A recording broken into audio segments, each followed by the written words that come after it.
Guys of a Certain Age is brought to you by no one. Absolutely no one. Except these dudes walking down memory lane. Now let's head to the studio to see what they misremember next. It's the podcast even Hugh Hefner and his friends want to get on. It's the Guys of a Certain Age.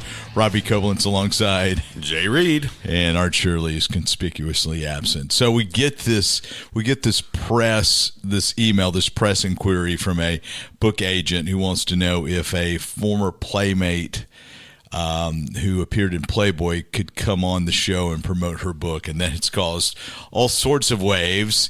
And it's as soon as I put that in our little group text, Art's like, I don't know if I can make it today or not. Yeah, now I understand. Yeah, the disassociation has begun. So, but anyway, how are you doing, Jay? Well, all things considered, I've been in the dentist chair for 3.5 hours, so all things considered, I'm okay. And you paid for that 3.5 hours. I'm still a little numb, so if I stumble or spit, then that's why. And that's different. How? Well, this time there's a reason. Okay. Medical reason. There's a medical reason. So, let's jump into some Geeks of the Week. Would you like to go first? I guess I'll take this opportunity to go first. Wait, Art's dialing it. Okay. No. He fixed it. Yeah, that's right. What you got? All right, so this is man, every time I'm coughing. Every time. I sat there in the dentist chair for 3 hours and hardly coughed, and here I am. You're allergic to me, that's what it is. Maybe. Yeah. So I think if these are posted in order of recording, then my last Geek of the Week was international. Gonna stick with the international theme. Just saw that in Disney Tokyo. You're familiar? You've been to Disney. You've seen Small World, right? After all. Small World, after all. Okay. So I'll tell you there's a story before I get to the geek, since we have a little bit of a second. And Art's not here today. Right. Yeah. So I'll take Art's time. We went when I was a kid, and, great. My parents surprised us. This is whole thing. My dad told us we were going to a math meeting, and he was big in the Math Teachers Association. So we're going to a math meeting in Dothan, Alabama. Well, we get to Dothan, there's no hotel rooms. So that should have been my first clue. Apparently, the numbness is affecting the placement of my words today. Anyway, so we kept driving, and finally we got a hotel in Tallahassee, and so the next day we keep going. I'm like, Dad, you're going the wrong way. Oh, I got to turn. Oh, Dad, you missed a turn. Oh, no. All this all the way to Orlando. Your poor dad. We pull into Orlando, and my dad goes in to check in or to see, just to get directions or something. And my mom turns around and says, surprise, we're going to Disney World. And the meeting was he was at a bath meeting, but it was in Orlando. So in between meetings, we went to Disney World. So all that to say, I'm sure we went to It's a Small World because everybody does. But for years after that, I could not remember it. And I declared to my family we did not go to this ride. Kind of like much like Red One, where I did see the movie last year. So I have a history of this. But so anyway, sure. Tokyo Disney is adapting their It's a Small World ride to include Marvel characters. So it is now called, from now until like middle June, it's called It's a Small World with Groot.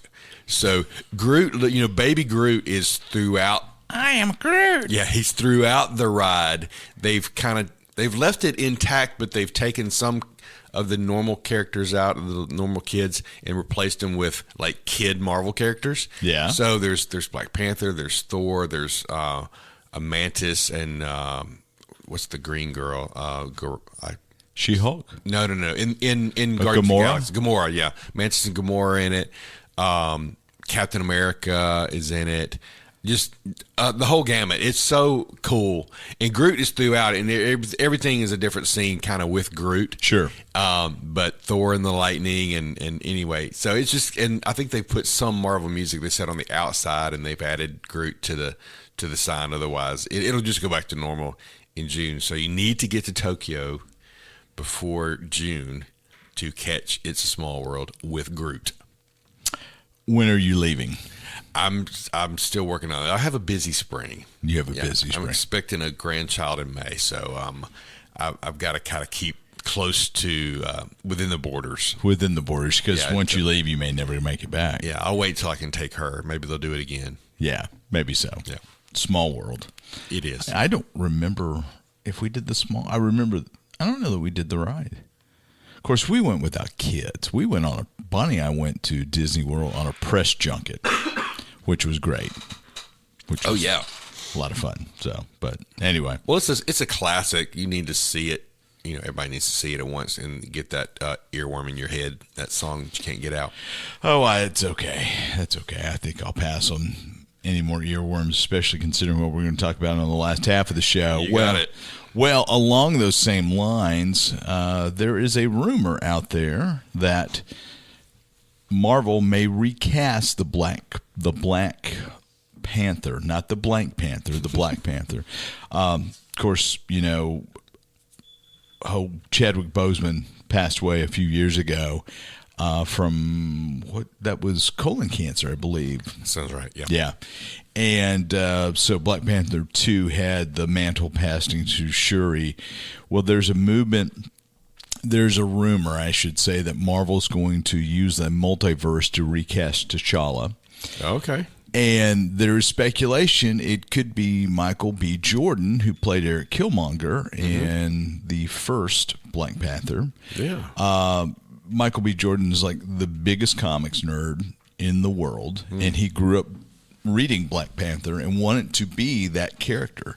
So I think it would be just incredibly awesome if Mr. Jordan became the Black Panther. But it'd have to be a multiverse situation. Exactly. Otherwise, because he's somebody else. Yeah, that's right. And that's the speculation that it's going to come through, the whole multiverse type of thing. But, I don't know if you remember when Black Panther came out, they had interviews with the different cast members, and there was one thing that Marvel did, asking Black Panther trivia and Marvel trivia, and they would ask Boseman, and he would be like, I don't know. I have no idea.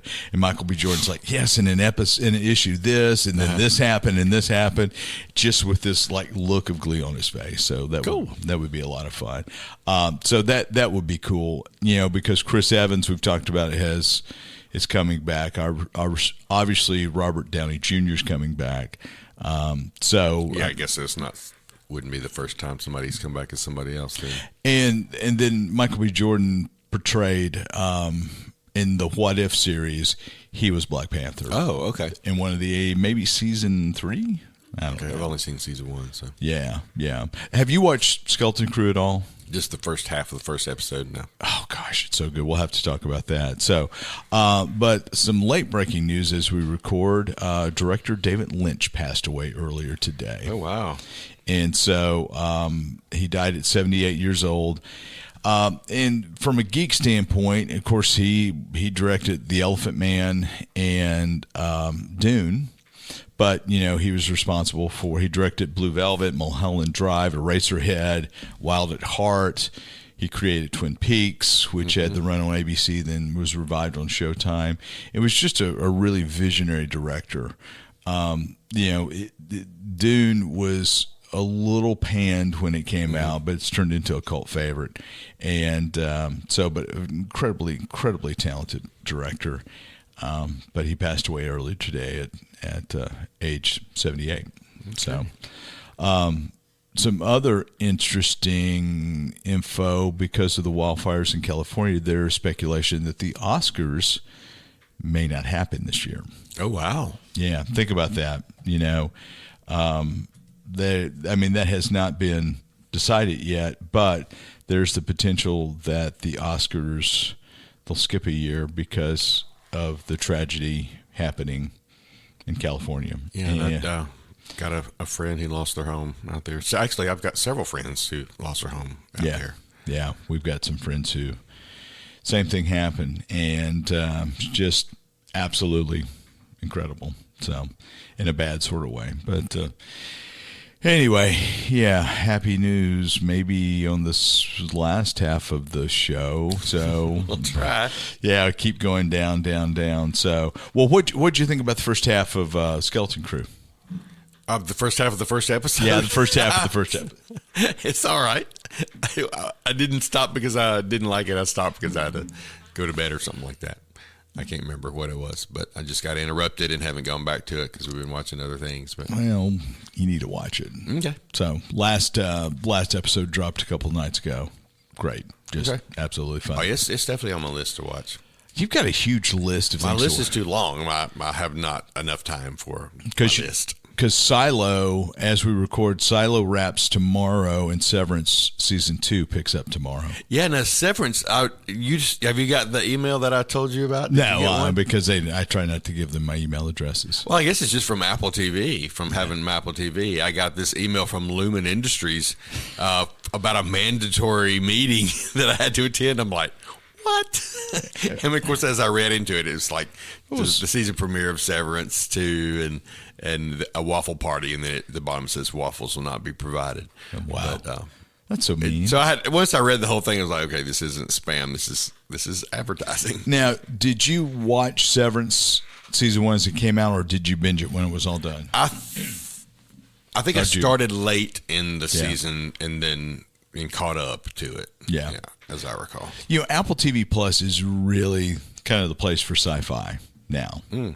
Because you think you got Foundation, you got Silo, you got Severance, you had a couple, For All Mankind, and you've got a few other Dark Matter. So we'll be curious what they do going forward. Apparently, Severance Season 2 is kind of going to go off the rails a little bit. So, looking forward to that. So, and looking forward to a time where we can discuss Skeleton Crew. Yeah, well, I guess I'll start trying to binge that this week. Yeah, you should. All right, we're going to take a break. We're going to talk Yacht Rock up next. We're going to talk Yacht Rock, and I hate Art's not here because I think Art would have, some things to add to it. But when I say Yacht Rock, what do you think, Jay? Well, I'd never heard the term until it became a station that would pop up from time to time on SiriusXM.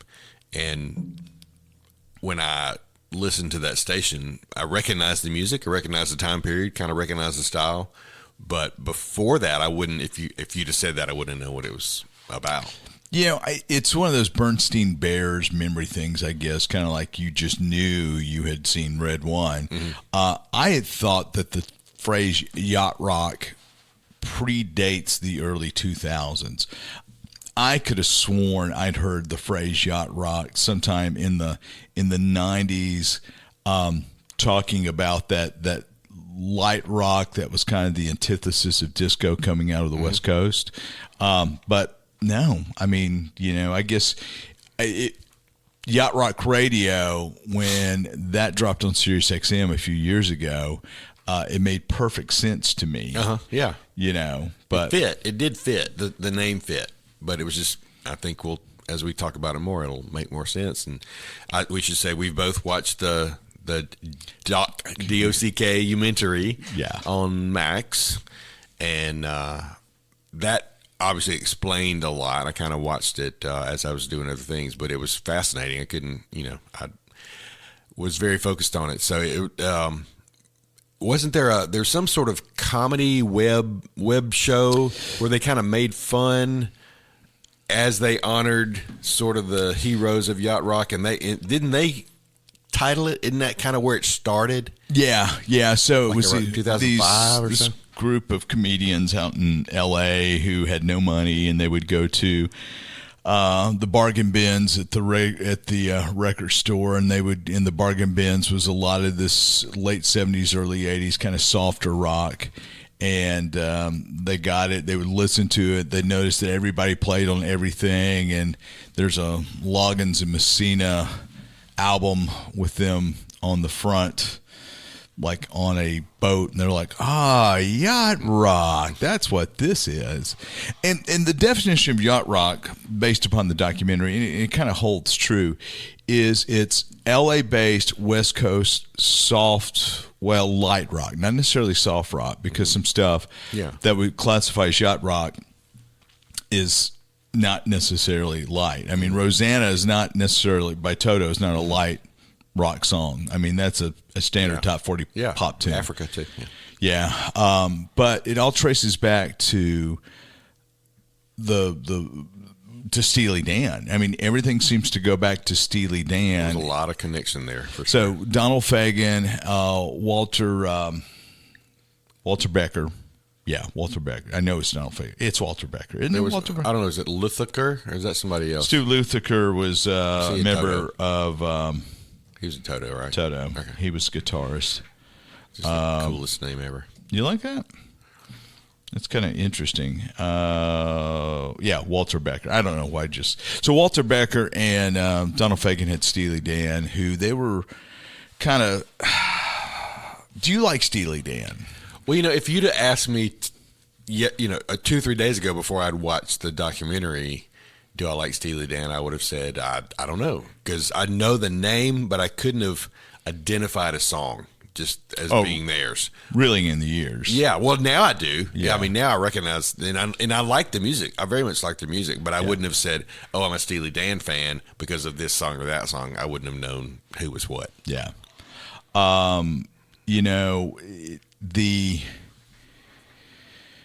So you had Steely Dan, Becker, Fagen, who were just perfectionist. Absolutely perfectionist in the studio. They worked with a guy by the name of Michael Omartian. Mm-hmm. And Michael Omartian, I became aware of in the mid-'80s because he and his wife Stormy had a couple of Christian albums, kind of precursor to Christian rock. And they were they were great, very, very influential albums. I remember those names. Yeah. And wrote some books, too. Yeah. But Michael produced Steely Dan. Huh. So he was the guy in the. I heard him mention him, but I didn't see him. Was he? What's that? Was he on it? No, he wasn't. And I just, as I was watching that, it's like you guys missed this golden opportunity because what Michael was involved in. I think they mentioned him once. I remember the name, but I'm looking for his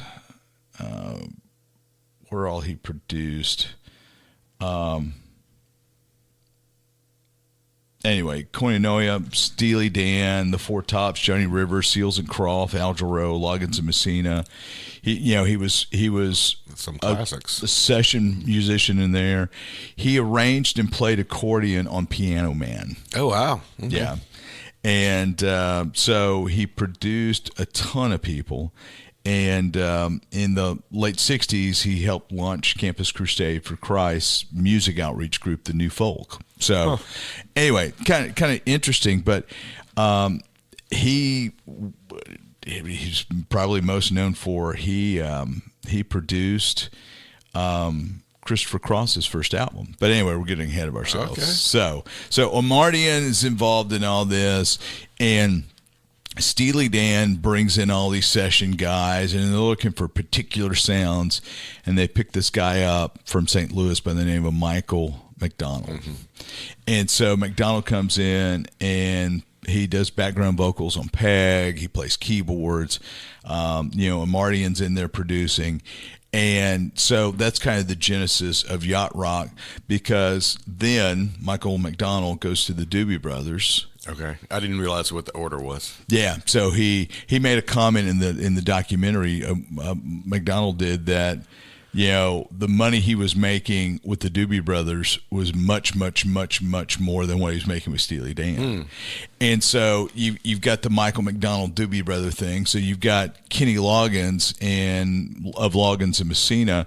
He goes out on his. Loggins and Messina was before Kenny was out on. Yeah, his that's own. right. Okay, yeah, right. I didn't realize that. And so Loggins is touring with Fleetwood Mac because Fleetwood Mac had opened for Loggins and Messina as they were coming up, and then it flipped, and Kenny Loggins opened for Fleetwood on the Rumors tour. Okay. So, but Kenny and Michael McDonald get together, and they write what I think is the definitive Yacht Rock song, "What a Fool Believes," which is recorded by the Doobie Brothers, which won Record of the Year next year. Yeah. First song they wrote together, Record of the Year, Grammy. And so that kind of launches the Michael McDonald into the stratosphere. But also you get the Michael McDonald connection. He ends up working with Christopher Cross. He does the background vocals on Ride Like the Wind. All that Christopher Cross, his first album was Sailing, and Ride Like the Wind, a couple other tunes. Won like 4 Grammys that year. Yeah, that was incredible. Like 5, I think they swept. 5. Whatever they were nominated for. I guess they won 5 Grammys. I think Barbra Streisand was ready to kill him. Yeah, they said it hadn't been repeated since like Billie Eilish did it a few years ago. Yeah, Chris, that album, I actually had that album on vinyl. That's an incredible album. And I really don't know anymore is on there. Never Be the Same, Ride Like the Wind, Sailing. Those were all top 10 hits. So you got Michael McDonald and Christopher Cross and, that connection. Well, then you've got these session musicians in L.A., which is essentially Toto. So right. that's Ludacris. That's the 3 brothers. I cannot remember who all. Let's see if I can pull up their. And I was thinking, I thought John Williams' son was. So John Williams' son became lead singer like in '86 or '87. Later, okay, yeah. Okay. I was trying to pick him out. Okay. Went and came back, and so the Porcaro brothers. Yeah, so it's the Porcaro brothers, Steve Ludacris, David Paich, who was the lead vocalist there for a while. Jeff Porcaro was on drums. Steve Ludacris, Steve Porcaro, and the Porcaro brothers were like highly in demand session musicians in LA. They played on everything. And I think was it Ludacris who said he played like on 2,000 albums? Something like that, yeah. And the Porcaros played on more. And so they're on everything. They're on Bad, they're on some Steely Dan stuff. And so they're all over the place. And so they finally get together. These guys went to high school together. They finally formed Toto and do that Toto 1 album, which had a couple of hits to it. Let's see if I can find out. They were the backing for band for Seals and Croft, Bob Skaggs, Sonny and Cher. So a lot of folks there. Let's see if I can find. Toto 1 had Hold the Line and maybe Georgie Porgy. I can't remember. But Hold the Line was the first Toto album, which was a pretty big hit. And they would tour when they weren't in session. And so their second album was kind of third album, and then in 82, they released Toto 4. Which had Rosanna, Africa. I Won't Hold You Back, and this little track that they added on at the very end. Yeah, that was a neat story. Africa, which is I have loved the song Africa since I first heard it in '83, and so they won 6 Grammys. They got Record of the Year, Album of the Year, Producer of the Year. It was crazy. So you got the guys from Toto, and so they're back and everything. And so that's just kind of the whole genesis. And they're connecting people, too. I think they're not just backing, but it sounded like they were saying, oh, well, you need to bring this guy in. Michael McDonald may have even gotten some extra play through that relationship. It sounded like they were just, a lot of connectors. That's right. So some of the things that kind of quantify Yacht Rock is clean vocals, high quality production, right? Light, catchy melodies, but also there's a jazz R&B influence. Yeah, they kept talking about that. And so you come back to Michael McDonald, who does not sound like a white guy when he sings. And he's just got this incredible range, this incredible voice. And to me, the godfather of Yacht Rock is Michael McDonald. Yeah, and he even said, so-and-so hired me mostly because I could sing high. Yeah. I don't remember which group it was, but I think it was Steely Dan. Yeah. So the documentary is fabulous. I've always enjoyed elements of Yacht Rock. I love Michael McDonald. I love Toto. I thought it was interesting how they define Yacht Rock. That Hall & Oates is not Yacht Rock. That's a Philly sound. But if you look at top 100 Yacht Rock songs, I looked at 2 or 3, 4 different lists. Hall & Oates is all through it. Yeah, and I think probably so. No matter who's defining it. It does, and there's not any hard. And I do think they acknowledged that there was crossover, even if they weren't, quintessential yacht rockers, there was definitely some common elements, at least in some of the songs. Yeah. So my question to you, I was going to give it to Art. Who are your top 3 or 4? What songs or artists in yacht rock? When you say yacht rock, what do you think? All right. So just because I had to go back and look and see, well, okay, who's defining what groups are there, and I threw down some names, and I don't know. I mean, obviously, Michael McDonald, Christopher Cross, Kenny Loggins. I think that came out as the top 3 sort of classic. And, I like all those. But when I think about the early 80s and the stuff that was coming out that was maybe the tail end of it. But Chicago, I saw a couple of lists where You're the Inspiration, Hard Habit to Break were listed. And then maybe some older ones. I can't remember the name. But Chicago was big for me. 25 or 6 to 4? Yeah, that was one. And I think I can't remember what the other one was. Does anybody know what time it really is? That was maybe earlier, I think. Yeah. But either way, Chicago, and you'll see a little bit of Jimmy Buffett, and they did mention him on there as maybe he's a genre of his own, which I would agree with. Yeah, I would agree with that. And Chicago, too, because Chicago had all that brass and all that. So, in a way, they were kind of their own thing, but they all definitely overlap. I really got later on, not maybe during that time, but later on, I really got into like Bread and America, those guys. Of course, loved James Taylor. I saw REO Speedwagon pop up on a couple of lists, and Air Supply. I probably actually actively listened to those groups more than I did, Michael McDonald, Christopher Cross. But I knew the songs. I was aware of them. I could sing along with Sailing and, all that. But, Arthur's Theme, those kind of things. But when I was looking, one of the songs that popped up high on almost every list was the Pina Colada song. Ugh. Which I love. Escape by Rupert, what's his name? I didn't even write down who sang it. I just wrote down the name of the song. It's Rupert something. I can't remember. Ugh. Do you like Pina Colada? And it's a horrible song. I mean, maybe, but have you ever listened to the words? Well, I think I listened to the words for the first time when I got the Guardians of the Galaxy soundtrack. So, dude, this is back in the day. You put personal ads in. He's trying to cheat on his old lady. Yeah, and and his wife answers the ad unbeknownst to him, trying to cheat on him, and so Escape. But yeah. So, and then of course Africa was one of my top ones, and I only saw this on one list, but Cat in the Cradle was on somebody's list by so that may be more folky than what's his face? Yacht Rock. By him, Harry Chapin.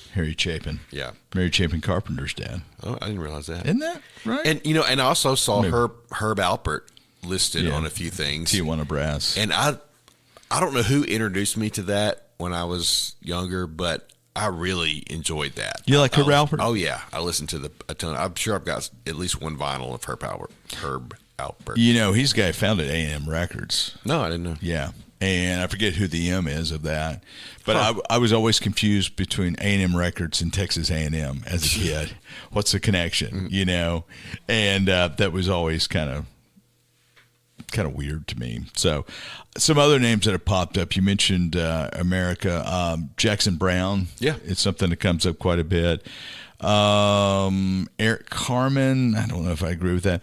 Paul Clark, Paul Clark, but Paul Davis, the second most famous person from Meridian, Mississippi, other than someone sitting in this room.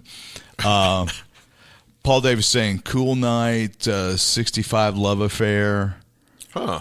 Okay, yeah. You know those tunes? Yeah. So I've got that vinyl actually sitting in there with those on. And I've heard of him. Yeah. I knew he was a Mississippi guy. Yeah, from Meridian. And Pablo Cruz came up several times. Yeah. Which I wouldn't have been able to tell you this is a Pablo Cruz song. But when I saw them, I was like, oh, yeah, that's cool. Eagle Dan and John Ford Coley. England Dan. English Dan. He may be English and England Dan. What's his real name? I've always wanted to know what. I mean, his real name is not Danny Wayland Seals, England Dan, and John Edward John Ford Coley. So they're from Texas. Why are you calling him England Dan? I don't understand that. I really want to see you tonight was their big hit, and that's got Yacht Rock. But oh yeah, I mean, from a Rushmore of Yacht Rock, you've got to put. I mean, for me, it's Michael McDonald, it's Kenny Loggins, it's Christopher Cross, and kind of above and beyond is Michael Mortian. And then you got the Steely Dan guys kind of hovering in the background. Yeah. I thought one of whom. Declined to participate. Well, I love that. So the director of the documentary, he calls up Fagan. He calls up Donald Fagan, and says, "Hey, we're doing this documentary about this genre. We'd love for you to sit for an interview." And he's like, "What genre is that?" "Well, it's Yacht Rock." And he's like, literally, F you, hangs up on. Yep, that was the end of that. It's like, really? I mean, come on, guys. It kind of reminded me of the Brat Pack and how some people had embraced the idea of that term, and some people wanted to distance themselves from it. So yeah. Obviously, he didn't. Well, one of the things that really kind of surprised me, I'm going to see if I can find it, is how influential Michael McDonald has been in rap. That was an interesting little sideline. Yeah. So and at what point was Yamo B there? Was that James Yacht Rock Ingram. song too? Absolutely. Okay. Yeah. I mean, Michael McDonald is just, let's see if I can pull him up on Wikipedia and just kind of walk on through. He, to me, he's one of the most successful musicians in forever. Yeah. And I loved, that's one of the things I enjoyed just about the documentary itself is seeing what he looks like now compared to, the Doobie Brothers days, and what Kenny Loggins looks like now compared to Footloose, all that stuff. And they look pretty good. Christopher Cross, I didn't realize really what he looked like. Yeah. In the beginning, he hadn't changed much. No, he really hasn't. Maybe less hair, but. Yeah, and I didn't realize he was that good of a guitarist. Mm-hmm. He sat in for, who was it, Deep Purple? I can't remember. One of those English rock bands that were performing in L.A. and they needed I guess they were performing in Austin somewhere, and they needed somebody to sit in, and they got Cross to sit in. So Michael McDonald, I keep forgetting, that's a solo hit. That was what? That's what I've been singing over and over in my head since I started watching this. I can't remember what rap tune used it. It's Warren G. Yeah, Warren G. Artist. But I don't know enough about rap to comment on that. Yeah. Anyway, it was. Come on. Love the internet. When it works. Yeah, it usually does. Regulate. That was the tune. And it's, again, love Michael McDonald. Mm-hmm. So, my wife does not like Yacht Rock at all. She does not like across the board. So she'll listen to the blend on SiriusXM, but she does not like Yacht Rock. Huh. She doesn't like Hall & Oates. She doesn't like Michael McDonald. Okay. She doesn't like Christopher Cross. So does Melissa have that same visceral reaction to? She doesn't listen to much music outside of like the Message on XM. That's pretty much her station. Yeah. Or when I drag her to a Gaither concert, that's pretty much it. That's the extent of it. So, So she would recognize it maybe, but she was. So this would be like 75 to 85, is it more or less? Yeah. She was 2. Wow. Yeah. Okay. Well, way to date Melissa. Yeah. So, Yacht Rock started 75, 78. I was like 8 years old in 78 through 82, 83. It's when I became music aware, and started listening to pop music on my own. And so Doobies, Michael McDonald, Kenny Loggins, Breakaway. And then for Kenny Loggins, for me, it's Footloose. Now, looking back, I recognize those other songs, but I really, Footloose is where I really started knowing who he was. I mean, Footloose, then Top Gun, and then, everything that he did. Caddyshack. They had a little segment about all the movie music, not just him, but like all these other players. Yeah, that we talked about over on the other albums are popping up on the movie soundtracks. Yeah, just kind of crazy stuff. So, but highly recommend the Yacht Rock documentary on HBO Max. Which, by the way, corollary. HBO Max has put The West Wing back on. So I have like 2 days to decide whether I'm going to renew HBO Max or not. So apparently The West Wing rolled off without the higher-ups at HBO Max knowing about it. Oh, gosh. And there was a big uproar because they'd done a big thing, celebrating the 25th anniversary of the debut of the show. And then, it rolls off. So it took about a week and a half to get it back up. So anyway, we'll see what happens with that. The Koblenz effect. Wasn't the Koblenz effect. It was a bunch of other people's effect. It was a pretty big deal, So you'll love this. Ardent West Wing fans are referred to as wing nuts. Okay, I can see that. Says a lot of things. So, all right. Well, that says it for us this week. Thank you for joining us. We'll see you next time around.